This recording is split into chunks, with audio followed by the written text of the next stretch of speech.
Healthcare workers using radiation sources are advised that the best way to minimize exposure to radiation is to stay as far away from the radiation source as possible. The intensity of radiation passing through an area directly facing the source is inversely proportional to the square of the distance from the source.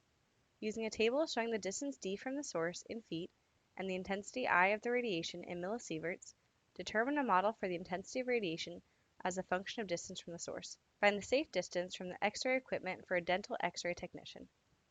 Okay, so we have our two quantities here, d and I, for distance and intensity, and it tells us that the intensity is inversely proportional to the square of the distance. And so that's a big clue that this will be a rational function.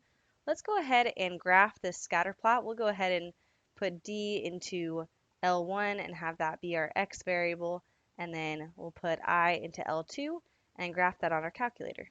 Okay, so in my stat menu, I pressed edit, and in L1, I put my distance values d, and in L2, I put my intensity values.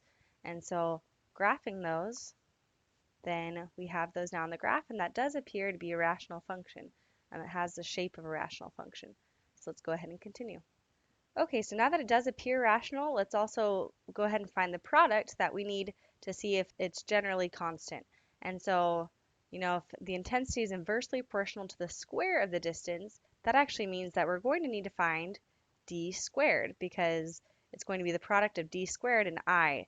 That's going to tell us what our product will be in our rational function, and if that's going to be constant or not. And so let's go ahead and take each d value here and square it. So 2500 squared gives us 625 10,000ths. 1 squared is just 1. 2 squared is 4, and so on. And so now we need to find the product of d squared and I. And so 625 10,000ths times 256 thousandths equals 16 thousandths. 1 times 16 thousandths is just 16 thousandths. 4 times 45 10,000ths equals 18 thousandths, and so on. We'll go ahead and keep multiplying d squared by I. And so we see that these products are fairly constant, and they center, we've got 3 that are exactly 16 thousandths, and others are fairly close. And so we're just going to go ahead and take that as our product. And so we'll have, it says here, we'll have the intensity as a function of distance. So we'll take I of d equals 16 thousandths, and then since the intensity is inversely proportional to the square of the distance, it'll be divided by d squared.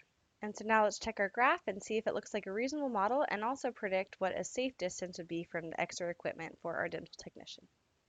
Okay, so I put our function into our y1, so I put 16 thousandths divided by x squared, since our d values were the x values in our scatter plot. And so now graphing this, then we see it goes right through all of the points. And so it is a good and accurate model from the points that we have. And we also want to know the safe distance for the dental technician. And so looking at that, the intensity is really decreasing, and it appears to level off around this fourth dot. And notice that the fourth dot is at d equals 4. And so, that's at 4 feet. And so I would say that about 4 feet, then there's a very, very low chance of having very much radiation intensity from that distance. And so now that we have the graph and the model and we've answered the questions, let's go ahead and summarize. The products of the distance value squared and the intensity values are nearly constant, 16 thousandths. So the rational function is I of d equals 16 thousandths divided by d squared. The scatter plot and graph indicate that the function is a reasonable model for the dataset. The intensity values appear to level off at a distance of 4 feet, and that may be a good recommendation for the technician along with a shielding wall.